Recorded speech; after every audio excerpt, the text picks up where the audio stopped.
Hello friends, welcome back to the new tutorial of the Angular. Today we are going to learn about the Angular directives. Angular directives are the instructions in the DOM that tell Angular how to render or modify elements and the components. They are broadly categorized into the three types. Four type is there, that is custom directory that you can make and use it, but mainly there are three. So first one, that is structural directives. Currently, basically now I'm just figuring out the things, like just a brief one. In the next videos we are going to refine with the structural directive what exactly it is, all in detailing with doing the right sum of the code, right? So currently I'm just briefing you what exactly it is. Structural directives modify the DOM structure. Here the things that come under is, that is ngIf conditionally includes or excludes the elements in the DOM. So this is how you can use it. Okay, ngFor for iteration over the collection and generates elements dynamically, that is for that one. Then we have a ngSwitch, displays one of the several elements based on conditions, so that is for that one.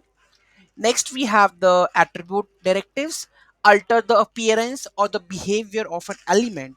That is ngClass, dynamically adds or removes the CSS classes.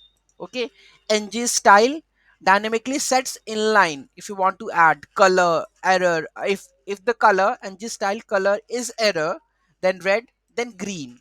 So dynamically sets inline styles. Hidden toggles the visibility of elements similar to display none. Okay, then we have a title, sets the dynamic tooltip using the title attribute. Okay, so you can do that like this. Next, we have the component directive, created using the components, providing encapsulate behavior with the template. That means encapsulates the UI and the logic. So here you can see that we have a component decorator, and how we can use it with the help of the app header. So with the help of the selector you can use it, okay, in anywhere.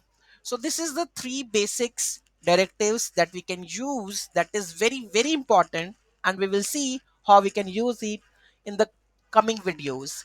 Thank you so much for watching this video. Have a great day.